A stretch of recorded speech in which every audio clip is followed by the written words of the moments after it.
قرآن کریم کی جس مقدس آیت شریفہ کو میں نے خطبہ مسنونہ کے بعد تلاوت کیا ہے، اس کا مضمون حل کرنے سے پہلے تمہیداً یہ بات میں عرض کرنا چاہوں گا کہ انسان کی بدعملیوں کا اثر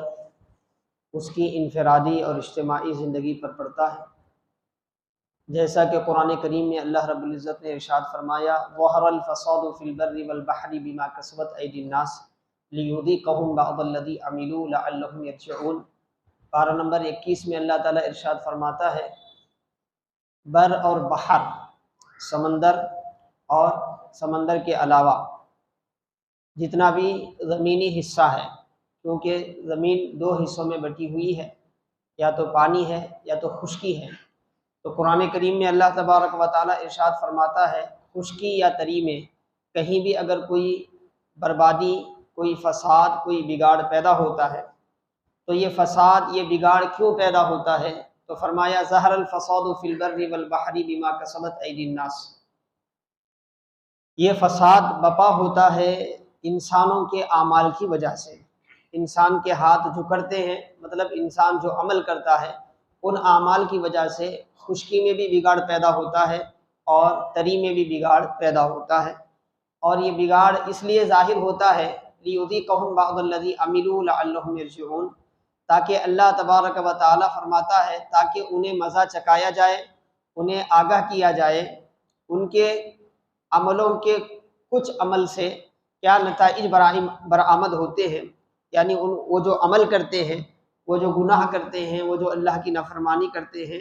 ان تمام نافرمانیوں کی سزا کے طور پہ نہیں، بلکہ تھوڑے سے ان کی نافرمانیوں کا تھوڑا سا اثر جو ہے ظاہر ہوتا ہے،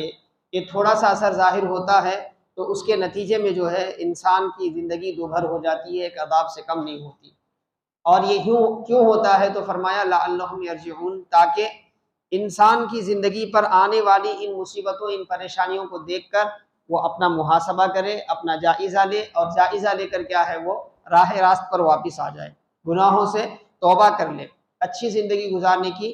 طرف واپس ہو جائے۔ اس لیے اللہ تبارک و تعالیٰ انسان کے بد عملیوں کے برے اثرات کو، کچھ برے اثرات کو کیا ہے، ظاہر فرماتا ہے۔ تو اس آیت شریفہ میں انسان کے سارے برے اعمال کو اس کی بربادی کا ذمہ دار بتایا گیا، دنیا میں بھی ہو، آخرت میں بھی ہو، قبر میں بھی ہو، حشر میں بھی ہو، جہاں بھی انسان مصیبتوں کا شکار ہوتا ہے، اللہ کے عذاب کا شکار ہوتا ہے، اللہ تبارک و تعالیٰ کی پکڑ کا شکار ہوتا ہے، تو اس کی وجہ اس کی اپنی بدعملی ہے۔ ایک دوسری جگہ بھی اللہ نے فرمایا وَمَا كَانَ اللَّهُ لِيُظْلِمَهُمْ وَلَكِنْ كَانُوا أَنفُسَهُمْ يَظْلِمُونَ، اللہ تعالیٰ فرماتا ہے اللہ اپنے بندوں پر کبھی ظلم نہیں کرتا، وَمَا اللَّهُ يُرِيدُ ظُلْمًا لِلْعِبَادِ، ایک دوسری جگہ فرماتا ہے اللہ ظلم کا ارادہ بھی نہیں کرتا، ظلم کا ارادہ بھی نہیں کرتا، اور اپنے بندوں پر وہ ظلم بھی نہیں کرتا، لیکن وَلَكِنْ كَانُوا أَنفُسَهُمْ يَظْلِمُونَ، مگر انسان ہی وہ ہیں جو اپنے آپ پر ظلم کرتے ہیں، ایسے کام کر بیٹھتے ہیں جس کی وجہ سے اللہ کا جو قانون ہے، اللہ تبارک و تعالیٰ کی جو سنت ہے، وہ نافذ ہو جاتی ہے۔ ظاہر سی بات ہے جب آپ زہر استعمال کریں گے تو جسم پر اس کے برے اثرات طاری ہوں گے، آپ غیر ضروری طور پر کیا ہے پانی میں رہیں گے تو آپ کا جسم اس سے متاثر ہوگا، آپ جلتی ہوئی آگ میں اگر اپنے آپ کو ڈالیں گے تو ظاہر سی بات ہے اللہ نے جو سنت اللہ کی ہے، سنت الہیہ جو ہے، اس کا اثر تو ظاہر ہونے والا ہے۔ یہ الگ بات ہے کہ اللہ بطور قدرت کے اپنے بسا اوقات کسی کو محفوظ کر دیتا ہے، تو ایک الگ بات ہے، لیکن عام عادت کیا ہے، آگ میں ہاتھ ڈالنے کے بعد ہاتھ کا جلنا لازمی ہے، اور زہر کے استعمال کرنے کے بعد جسم کا اس کا متاثر ہونا ایک لازمی حصہ ہے۔ ایسے ہی جب انسان بد عملی کرتا ہے، انسان اللہ کی نافرمانی کرتا ہے، ہم و اقسام کے جو گناہ ہیں ان گناہوں کو کرتا ہے، تو اس کا اثر جو ہے انسان کی زندگی پر مختلف انداز سے ظاہر ہوتا ہے۔ کبھی اس کی صحت متاثر ہو جاتی ہے، کبھی اس کی عمر کی برکتیں ختم ہو جاتی ہیں، کبھی اس کے وقت کی برکتیں ختم ہو جاتی ہے، کام کرتا رہتا ہے کام کرتا رہتا ہے، مگر اس کا کوئی نتیجہ نہیں نکلتا، ساری محنت اس کی کیا ہے، رائگاں ہو جاتی ہے۔ اور کبھی اس کا اثر اس کی اولاد پہ پڑتا ہے، کبھی اس کے گھر والوں پر پڑتا ہے، وہ بیمار ہوتے ہیں، ان کے اخلاق خراب ہوتے ہیں، ان کے عادت و اطوار خراب ہوتے ہیں، انسان اپنے لیے تو پریشان نہیں ہوتا، اپنے گھر والوں کے لیے پریشان رہتا ہے۔ تو انسان کی بد عملی کا اثر اس کی اولاد پر پڑتا ہے، انسان کی بد عملی کا اثر اس کے گھر والوں پر پڑتا ہے، انسان کے گناہوں کا اثر اس کی صحت پر پڑتا ہے، انسان کے گناہوں کا اثر اس کے رزق پر پڑتا ہے، اس کی ملازمت پر پڑتا ہے، اس کی تجارت پر پڑتا ہے۔ اگر لوگوں کو یہ بات اور یہ حقیقت صحیح معنی میں سمجھ آ جائے تو انسان گناہوں سے اجتناب کر سکتا ہے۔ یہی وجہ ہے کہ قرآن کریم میں اور احادیث کریمہ میں میرے آقا علیہ الصلوۃ والسلام نے مختلف نوعیتوں کے گناہ اور اس کے ہونے والے برے اثرات دنیاوی اور اخروی دونوں کو بیان فرمائے۔ آخرت میں اس کے کیا برے اثرات ہیں، دنیا میں اس کے کیا برے اثرات ہیں۔ آج کا جو موضوع ہے ہمارا، اسی ہماری انفرادی اور اجتماعی زندگی پر ہونے والے اثرات کے حوالے سے، کیونکہ اگر آپ معاشرے کا جائزہ لیں گے تو 99% افراد اس کے شکار ہوتے ہیں، لیکن انہیں محسوس نہیں ہوتا، انہیں اس کی طرف شعور جاتا نہیں ہے اور شعور دلانے والے بھی نہیں ہوتے۔ لیکن اسلام وہ واحد مذہب ہے جو ہمیشہ ہر آن ہر لمحہ کیا ہے، اپنے ماننے والوں کی بلکہ ساری انسانیت کی رہنمائی کرتا ہے۔ وہ کیا ہے صاحب؟ آج کا ہمارا جو خصوصی موضوع ہے، جس کے برے اثرات انسان کی انفرادی زندگی کو بھی متاثر کرتے ہیں اور کبھی کبھار اس کے اثرات پورے معاشرے کو متاثر کرتے ہیں، کبھی کبھار اس کے اثرات تو اتنے دیر پا ہوتے ہیں کہ جو کرنے والا ہے اس کی زندگی بھی متاثر ہوتی ہے، اس کی آنے والی نسلیں بھی متاثر ہوتی ہیں، آنے والی نسلیں بھی متاثر ہوتی ہیں۔ وہ کیا چیز ہے؟ وہ ہے کسی پر ناحق ظلم و زیادتی، کسی پر ناحق ظلم و زیادتی، کسی کے ساتھ ناروا سلوک، جس کی وجہ سے وہ ناراض ہو کر وہ اس کا دل دکھ جائے اور حقیقت میں بھی کیا ہے، اس کو تکلیف پہنچائی گئی ہو اور وہ اس تکلیف میں مبتلا دل کے ساتھ آہ نکال دے، بد دعا دے دے، تو اس بد دعا کا اثر اتنا خطرناک ہوتا ہے، اتنا خطرناک ہوتا ہے کہ اس سے انسان کی صحت بھی متاثر ہوتی ہے، رزق بھی متاثر ہوتا ہے، نسل بھی متاثر ہوتی ہے، مستقبل بھی متاثر ہوتا ہے، مستقبل بھی متاثر ہوتا ہے۔ اسی حوالے سے میں نے قرآن پاک کی ایک آیت تلاوت کی، اور اس کی وضاحت کرنے سے پہلے اس حوالے سے میں رسول اکرم علیہ السلام کا ارشاد آپ کے سامنے رکھ رہا ہوں۔ حضرت معاذ بن جبل رضی اللہ تعالیٰ عنہ کو اللہ کے رسول غالباً یمن کی طرف روانہ فرما رہے تھے۔ امام بخاری، امام مسلم دونوں روایت کرتے ہیں، کیا یمن کی طرف آقا علیہ الصلوۃ والسلام روانہ فرما رہے تھے۔ جب آپ روانہ فرما رہے تھے تو مختلف نصیحتیں آپ نے فرمائی حضرت معاذ بن جبل کو کہ ان لوگوں کے ساتھ کیسے پیش آنا ہے، کیا کیا انہیں تعلیم دینی ہے، کن باتوں کی طرف انہیں دعوت دینا ہے۔ اس میں ایک بات آقا نے یہ بھی فرمائی جس کو امام بخاری، مسلم، ترمذی تقریباً محدثین نے ذکر فرمایا۔ کیا فرمایا؟ اے معاذ، اتقی دعوت المظلوم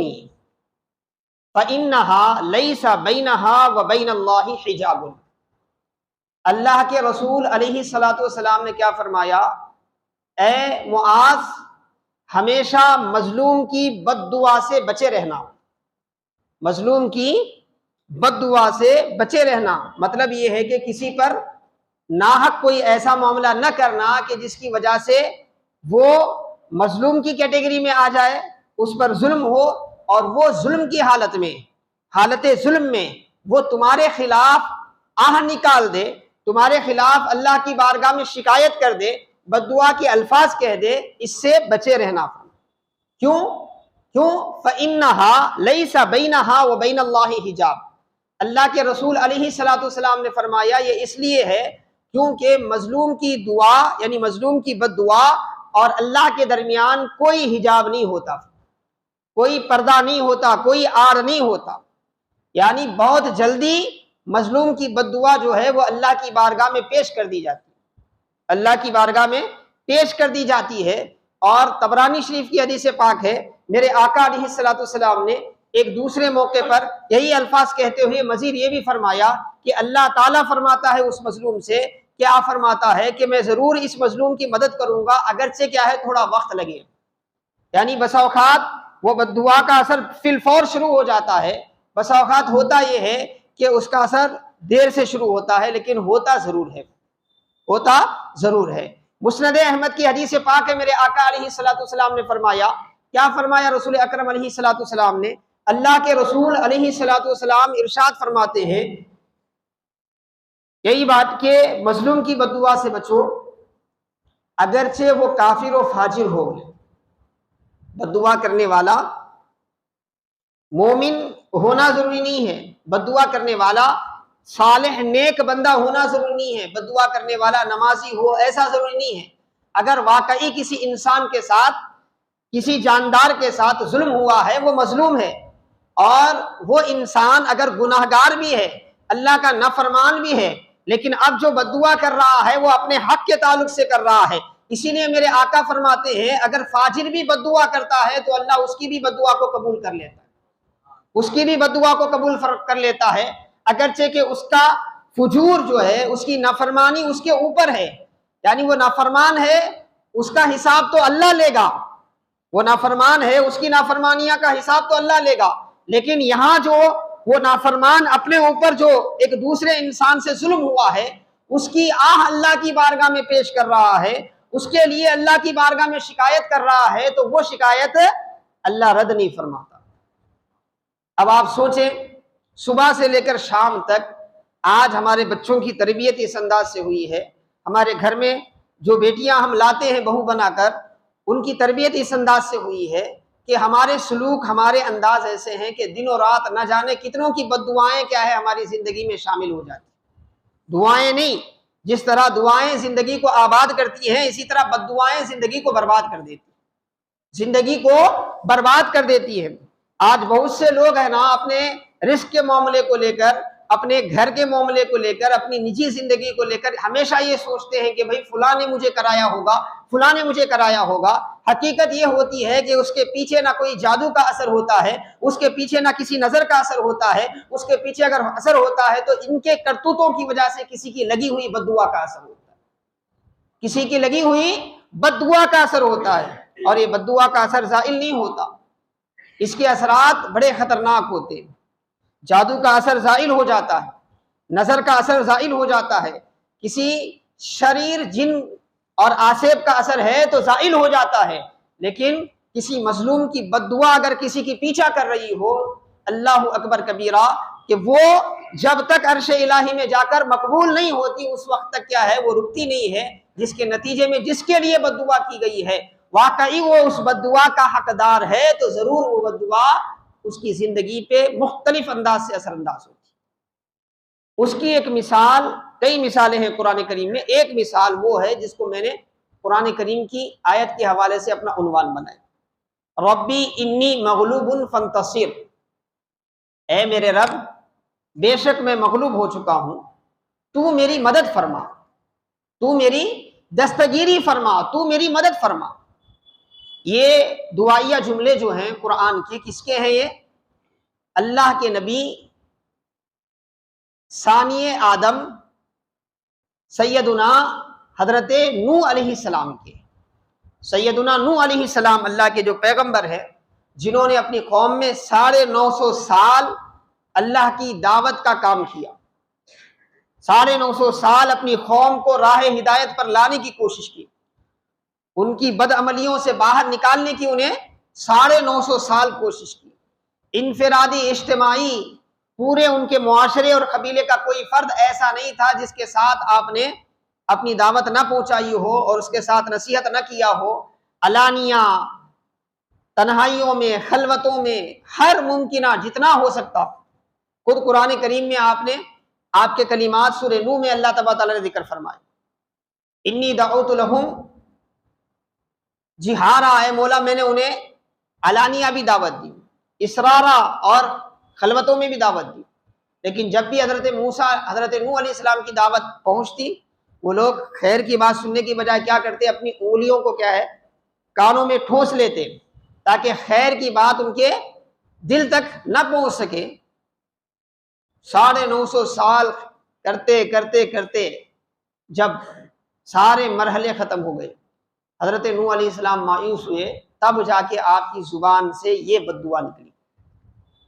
آپ کی زبان سے یہ کلمات نکلے، یہ در حقیقت اس قوم کے حق میں بد دعا تھی، ربی انی مغلوب فانتصر، مولا میں تو مغلوب ہو چکا، میں ساری کوششیں کر کے تھک چکا، اب تیری مدد درکار ہے، نتیجہ کیا ہوا؟ اللہ نے زمین و آسمان کے جتنے پانی کے ذخیرے ہیں سب کو کھول دیا، آسمان سے بھی پانی برسنے لگا، زمین سے بھی پانی ابلنے لگا۔ دیکھتے ہی دیکھتے ایسا طوفان آیا کہ انسانیت کی تاریخ میں کبھی ایسا طوفان نہیں آیا تھا۔ اور سارے وہ لوگ جنہیں اپنی دولت پر، اپنی اولاد پر، اپنی شہرت پر، اپنی طاقت پر، اپنے مختلف اللہ کی دی ہوئی نعمتوں کو وہ اپنے لیے غرور و تکبر کا باعث بنا کر حضرت نوح علیہ السلام کی دعوت سے پیچھے ہٹتے تھے، اور دن رات حضرت نوح علیہ السلام کے ساتھ رہنے والوں کو تکلیف دیتے تھے، اس بد دعا کا اثر یہ ہوا کہ تباہ ہو گئے، برباد ہو گئے، ایک بھی نہیں بچا اس جو بھی اس تکذیب الہی اور تکذیب رسالت کا حصہ بنا تھا، ایک بھی فرد اس سے، ان کی اس بد دعا سے نہیں بچا۔ قرآن کریم نے مثال بیان کر دی کہ بد دعا کا اثر کتنا عالمگیر ہوتا ہے، قوموں کی قومیں تباہ و برباد ہو جاتی ہیں۔ کئی قومیں جو امم سابقہ کی ختم ہوئی، پیغمبروں کی بد دعاؤں سے ختم ہوئی۔ اسی طرح رسول اکرم علیہ السلام بے انتہا رحمت فرمانے والے، مہربانی کرنے والے، دشمنوں کو معاف کرنے والے، لیکن بعض اوقات ایسے بھی حالات پیدا ہو جاتے ہیں کہ وہاں پر سختی کے علاوہ کوئی صورت نہیں ہوتی، تو ایسی صورت میں میرے آقا نے بھی بد دعا فرمائی، اور اس کے اثرات کیا ہوئے؟ بخاری میں ایک روایت ہے جس کی شرح کرتے ہوئے مشہور شارح بخاری علامہ عینی عمدۃ القاری میں اور حافظ ابن حجر اسقلانی فتح الباری میں پورا واقعہ یوں ذکر کرتے ہیں۔ عبداللہ ابن مسعود رضی اللہ تعالیٰ راوی ہیں، وہ فرماتے ہیں ہجرت سے پہلے کا واقعہ، مکے میں جب آپ نے اعلان نبوت فرمایا تھا، ایک مرتبہ رسول اکرم علیہ الصلوۃ والسلام خانہ کعبہ میں نماز پڑھ رہے تھے، خانہ کعبہ میں نماز پڑھ رہے تھے، آپ سجدے میں تھے اور عبادت میں تھے، قیام رکوع سجدہ چل رہا تھا، اور وہی قریب میں قریشیوں کے سردار بیٹھے ہوئے تھے 6-7، ابو جہل بھی تھا اس میں۔ جب ابو جہل نے رسول اکرم علیہ الصلوۃ والسلام کو نماز پڑھتا ہوا دیکھا تو اس کی رگیں شرارت پھڑک گئی، اور وہ رسول اکرم علیہ الصلوۃ والسلام کے ساتھ ظلم و زیادتی کا سوچا، اور اس کے بعد اس نے کہا کہ بھئی تم میں کوئی ہے، فلاں قبیلے جاؤ، وہاں پر اونٹوں کو کاٹا گیا ہے، ان کے پیٹ کا جو غلاظت کا سامان ہوتا ہے اس کو اٹھا کر لاؤ، اور لا کر محمد جب سجدے میں جاتے ہیں نا ان کے گردن پر رکھ دو، تاکہ ہم لوگوں میں ان کی بے حرمتی کر کے کیا ہے ہنسی مذاق کریں۔ عقبہ بن ابی معیط ایک انہی میں سے ایک سردار تھا، وہ بدبخت اٹھا اور جا کر اس قبیلے سے کیا ہے اونٹوں کے پیٹ کی غلاظت لے کر آیا۔ رسول اللہ صلی اللہ علیہ وسلم سجدے میں تھے، اور اس نے کیا ہے اپنے دوستوں کی مدد سے آقا علیہ السلام کی گردن اور پشت مبارک پر کیا ہے وہ گندگی رکھ دی۔ حضرت عبداللہ ابن مسعود فرماتے ہیں میں بے بسی کے عالم میں اس کو دیکھتا رہا۔ اب رسول اللہ صلی اللہ علیہ وسلم سجدے میں ہیں، سر نہیں اٹھا رہے ہیں آقا علیہ السلام، اور سرداران قریش ہیں اتنے ظالم کہ ان کا کوئی عام آدمی مقابلہ نہیں کر سکتا۔ عبداللہ ابن مسعود بھاگتے ہوئے حضرت ابوبکر صدیق کے پاس گئے، ان کو سنایا، حضرت بی بی فاطمہ کے پاس گئے، سیدہ طاہرہ کے پاس رضی اللہ عنہا، ان کو سنایا۔ وہ دونوں دوڑتی ہوئی آئیں، اور دوڑتی ہوئی آئیں آ کر کیا ہے اس کو صاف کرنے لگی۔ ادھر ابو جہل اور اس کے ساتھی جو ہے ہنسی مذاق کر رہے تھے آقا علیہ السلام کی اس کیفیت کا۔ رسول اللہ صلی اللہ علیہ وسلم سجدے سے سر مبارک اٹھائے، جب ساری گندگی ہٹا دی گئی تو آقا علیہ السلام سجدے سے سر مبارک کو اٹھایا اور اللہ کی حمد و ثنا بیان کی، اور اس کے بعد آپ نے نام لیا 7 سرداروں کا، ابو جہل کا، عتبہ بن ربیعہ کا، شیبہ بن ربیعہ کا، امیہ بن خلف کا، یہ جو عقبہ بن ابی معیط ہے اس کا، اس طرح 7 لوگوں کا آقا علیہ السلام نے نام لے کر فرمایا کہ اے اللہ ان کی پکڑ فرما، اے اللہ ان کی پکڑ فرما۔ اور زبان مبارک سے جیسے ہی یہ کلمات نکلے ان کافروں کی کیفیت دیگرگوں ہو گئی، کیونکہ وہ جانتے تھے کہ مصطفیٰ کی زبان سے جو نکلا ہے وہ ہو کر رہنے والا ہے، انہیں اپنی فکر لگی۔ اور اس کے بعد حضرت عبداللہ ابن مسعود فرماتے ہیں وہ دن میرے ذہن میں تھا، پھر ایک وقت ایسا آیا کہ بدر میں میں نے ان کی سڑی ہوئی لاشیں بدر کے کنویں میں کیا ہے اندھے کنویں میں ڈالی ہوئی دیکھا، یہ 7 کی لاشیں ہیں نا اس میں پڑی ہوئی تھی۔ تو رسول اللہ صلی اللہ علیہ وسلم کی وہ جو بد دعا تھی، وہ بد دعا کو میں نے اپنی آنکھوں سے دیکھا کہ کیسے اثر انداز ہوتی ہے، کیسے اثر انداز ہوتی ہے۔ تو حاضرین محترم عزیزان گرامی، آج بہت سے لوگ غریب لوگوں کے پیسے اٹھا کے مار لیتے ہیں، زمینیں اٹھا کے مار لیتے ہیں، مختلف طریقے سے پریشان کرتے ہیں۔ تھوڑا سا کیا ہے، بڑائی کیا مل گئی، اپنی بڑائی کے زور میں یہ بھول جاتے ہیں کہ ان سے بھی بڑا کوئی ہے، کائنات کا چلانے والا رب ہے، اور اس کی طاقت کے سامنے دنیا کے کسی بھی طاقتور کی کوئی طاقت مقابلہ نہیں کر سکتی۔ وہ جب مظلوموں کی طرفداری کرتے ہوئے آتا ہے تو کوئی بچ نہیں پاتا، اس کو بھول جاتا ہے انسان، اس کے بعد ایسے کرتوت کر جاتا ہے جس کے نتیجے میں اس کی زندگی بھی برباد ہوتی ہے، آنے والی نسلیں بھی کیا ہے، تباہ و برباد ہو جاتی۔ بخاری اور مسلم ہی کا ایک واقعہ ہے، روایت ہے جس میں ایک قصہ بیان کیا گیا، یہ واقعہ بیان کیا گیا کہ بد دعا کا اثر کتنا خطرناک ہوتا ہے۔ سعید بن زید رضی اللہ تعالیٰ عنہ صحابی رسول ہے، اور یہ کون ہے؟ حضرت عمر بن خطاب رضی اللہ تعالیٰ عنہ کے بہنوئی ہیں، حضرت عمر بن خطاب رضی اللہ تعالیٰ عنہ کے بہنوئی، اور یہی سعید بن زید ہیں جن کی بیوی حضرت فاطمہ بنت خطاب، اور یہ دونوں پہلے مسلمان ہوئے تھے، اور انہی کے گھر حضرت عمر فاروق گئے تھے اور اپنی بہن اور بہنوئیوں کو مارا تھا۔ بعد میں اللہ نے ان کے دل کو نرم کر دیا تو انہی کے واسطے سے وہ اسلام تک پہنچے تھے، وہ سعید بن زید جو عشرہ مبشرہ میں ہیں۔ حضرت سعید بن زید پر اروا نامی ایک خاتون نے جھوٹا الزام لگایا۔ آج لوگ خوش ہوتے نا جھوٹے الزام لگا کر، چگلیاں کھا کر، غیبت کر کے، سمجھتے ہیں کہ ہم نے بہت بڑا کام کیا، دل کو تھوڑی سی تسلی مل جاتی ہوگی، نفس کو تھوڑی سی تسلی مل جاتی ہوگی، لیکن جس کے خلاف ہم ایسا کرتے ہیں، اللہ اکبر کبیرہ، اگر اس کا دل دکھا اور اس نے اللہ کے سامنے کیا ہے آپ کا مقدمہ رکھ دیا تو پھر سمجھو خیر نہیں ہے۔ وہ بندہ برداشت کر لیا تو اچھی بات ہے، لیکن جس کے عزت کے ساتھ ہم کھیل رہے ہیں، جس کے دل کو ہم ٹھیس پہنچا رہے ہیں، جس کا حق ہم مار رہے ہیں، وہ مظلوم ہے اللہ کی نظر میں، اگر ہمارے ان کرتوتوں کا غلا اللہ سے کر دیتا ہے تو پھر اس کے اثرات بد ہم تک پہنچنے سے کوئی روک نہیں سکتا،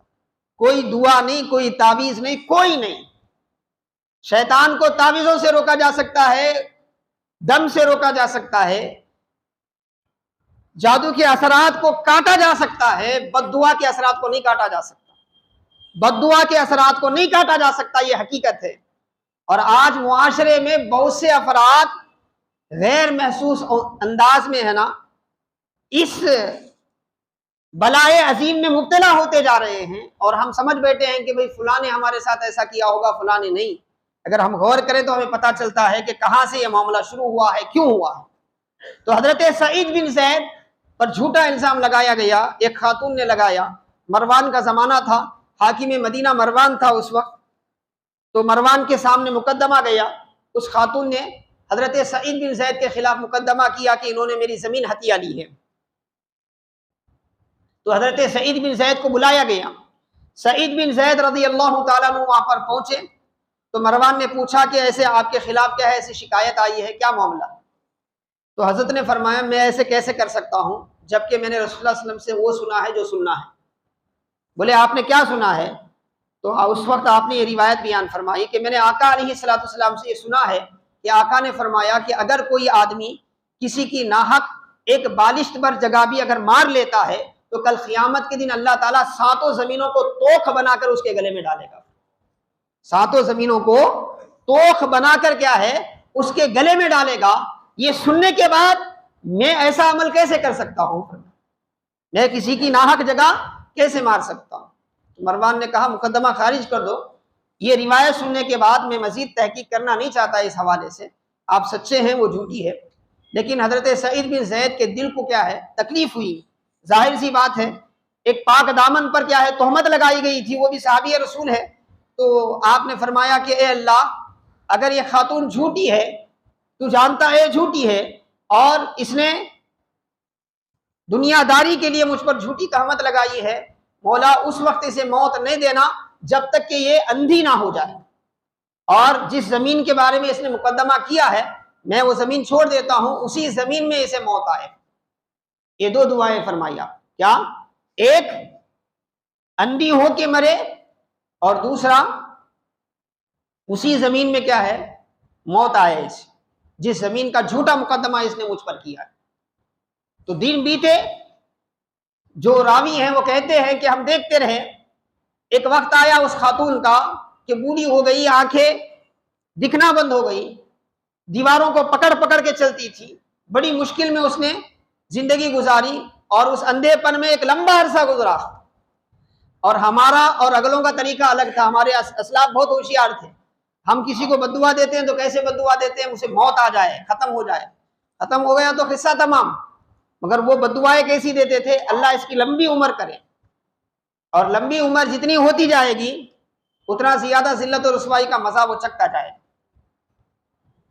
تو لمبی عمر اس کی ہوئی، مگر نابینائی کی حالت میں، اندھے پن کی حالت میں، تو وہ راستوں میں گزرنا بھی اس کے لیے مشکل تھا، اور چیخ چیخ کے کہتی تھی کہ مجھے ہائے سعید بن زید کی کیا ہے بد دعا لگ گئی ہے، سعید بن زید کی بد دعا لگ گئی ہے۔ ایک مرتبہ کیا ہے، اسی زمین کے پاس سے گزر رہی تھی، وہیں ایک کنواں اس نے بنایا ہوا تھا اپنے زمانے میں، تو اسی کے پاس سے وہ دیوار کو ٹٹولتے ٹٹولتے گزر رہی تھی، پھسل گئی اور اسی کنویں میں گر کے مر گئی، کسی کو پتہ نہیں چلا۔ کئی دنوں کے بعد معلوم ہوا کہ وہ خاتون اس میں گر کے مر گئی۔ تو حضرت سعید بن زید کی دونوں بد دعائیں اس کے حق میں قبول ہو گئی۔ تو یہ واقعہ بھی ہمیں سمجھا رہا ہے کہ بد دعا کا کتنا خطرناک اثر ہوتا ہے۔ آج بہت سے نوجوان ہیں، ان کے گھروں میں ان کے والدین جو ہیں، والدین بڑی تمناؤں اور بڑی محنتوں کے بعد بچوں کو حاصل کرتے ہیں، اور حاصل کرنے کے بعد ان کو پروان چڑھانے کے لیے جو بھی بن پڑتا ہے ان سے کیا جاتا ہے، جو بھی بن پڑتا ہے، جتنا کچھ وہ کر سکتے ہیں بحیثیت ماں باپ۔ انسان اپنے بچوں کے لیے جتنا کرتا ہے دنیا میں کوئی کسی کے لیے نہیں کرتا، یہ حقیقت ہے، نہیں کرتا۔ مگر اس کے بعد جب یہ بچے جوان ہوتے ہیں تو آج کا جو معاشرہ ہے ہمارا، خراب صحبتیں، دینی تعلیم سے دوری، اس کے نتیجے میں آج کا معاشرہ یہ ہے کہ وہ دن رات ایسے کام کرتے ہیں کہ ماں باپ کے دلوں کو تکلیف ہوتی ہے، نہ صرف تکلیف ہوتی ہے بلکہ بسا اوقات ایسا بھی ہوتا ہے کہ وہ مائیں، وہ باپ جنہوں نے خون پسینہ بہا کر کے اپنے بچوں کو پروان چڑھایا ہے، ان کے دل سے بد دعائیں نکل جاتی ہیں۔ ہم سمجھتے ہیں کوئی مسئلہ نہیں، لیکن کوئی مسئلہ نہیں ہے، بد دعا کا اثر بہت خطرناک ہوتا ہے۔ حضرت ابو ہریرہ رضی اللہ تعالیٰ عنہ، صحیح بخاری میں روایت ہے، مسلم میں روایت ہے، بنی اسرائیل کے ایک عابد کا ذکر میرے آقا علیہ السلام نے فرمایا، راوی حضرت ابو ہریرہ ہیں۔ جریج نامی ایک عابد تھے بنی اسرائیل میں، عبادت گزار، اللہ والے، نیک آدمی تھے، جریج ان کا نام تھا۔ کیا نام تھا؟ جریج۔ وہ لوگوں سے ہٹ الگ ہو کر کیا ہے، دعاؤں میں، عبادت میں لگے رہتے تھے۔ ایک مرتبہ نماز میں تھے، ان کی آبادی سے دور جو ہے ایک خانقاہ بنی ہوئی تھی، عبادت گاہ بنی ہوئی تھی، وہاں پہ وہ عبادت میں تھے کہ ان کی ماں آئی، نماز میں تھے، ماں نے آواز دی۔ اب وہ سوچنے لگے کہ بھائی میں کیا کروں، میں اللہ کی عبادت میں ہوں، ادھر ماں پکار رہی ہے، اگر جواب دوں گا تو میری نماز چلے جائے گی، کیسے ہوگا؟ اسی کشمکش میں انہوں نے جواب نہیں دیا، ماں واپس چلے گئی۔ پھر دوسری مرتبہ آئی، دوسرے دن غالباً،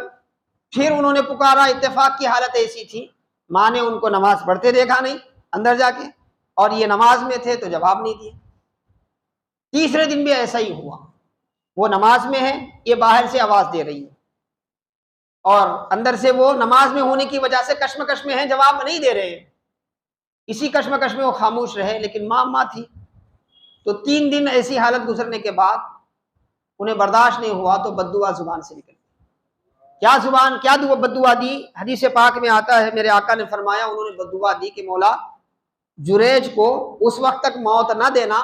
جب تک کہ بدنام عورتوں کا سامنا نہ ہو۔ فاحشہ عورتیں جو ہوتی ہیں نا، ناجائز تعلقات قائم کرنے والی گندی جو عورتیں ہوتی ہیں، ان سے جب تک اس کا سامنا نہ ہو، یعنی ان کے معاملے میں فتنے میں نہ پڑے، اس وقت تک انہیں موت نہ دینا۔ بد دعا تو بد دعا ہے، آج چھوٹی چھوٹی باتوں پہ بھی گھروں میں بد دعا دی جاتی، تربیت نہیں ہونے کی وجہ سے۔ اسی لیے میرے آقا نے فرمایا، تم اپنے آپ پر، اپنی اولاد پر، اپنے سامان پر، اپنے خادموں پر بد دعا مت کرو، کیونکہ فرشتے سن رہے ہوتے ہیں، اگر وہ آمین بول دیں تو معاملہ ختم۔ اسی لیے جو گھروں میں تربیت نہیں ہونے کی وجہ سے ہماری خواتین جو ہے بار بار بد دعائیں دیتی ہیں نا، ان کو سمجھانا چاہیے، صحیح تربیت ہونی چاہیے، صحیح تربیت ہونی چاہیے۔ تو میرے آقا علیہ السلام نے کیا فرمایا؟ حضرت جریج حضرت جریج نے کیا کیا؟ اللہ کے وسلم فرماتے ہیں زمانہ گزرتا گیا، پھر ایک وقت ایسا آیا کہ جریج کی عبادت، ان کی پارسائی کا تذکرہ بنو اسرائیل میں عام ہو گئے۔ تو ایک فاحشہ عورت تھی بڑی حسین، اس کا کام ہی یہ ناجائز کام تھا، تو اسے ایک طرح کا کیا ہے چیلنج محسوس ہوا، تو وہ کہنے لگی لوگوں سے، چند لوگوں سے اپنے، کہ بھائی میں یہ جریج کو کیا ہے بہکاؤں گی، اس کو کیا ہے میں اپنے جال میں پھانس دوں گی، آپ دیکھتے رہنا۔ اس کے بعد وہ ارادہ کر کے بن سور کے کیا ہے جریج کی عبادت گاہ پہ گئی، بہت کوششیں کی اس نے، مگر وہ اللہ کا بندہ تھا، اللہ کی یاد میں مشغول تھا، متوجہ نہیں ہوا، تو وہ واپس آتے آتے اسے اور غصہ آ گیا۔ برے لوگوں کی حالت ہی ایسی ہوتی ہے، تو اور غصہ آ گیا، تو جاتے جاتے اس نے دیکھا کہ جریج کی عبادت گاہ سے کچھ قریب میں جو ہے ایک چرواہا تھا، اس سے اس نے اپنا منہ کالا کیا، حمل ٹھہرا،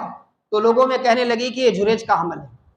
جریج نے میرے ساتھ ناجائز تعلقات قائم کیے تھے، یہ جو میرے کو بچہ ہونے والا ہے یہ جریج کا ہے۔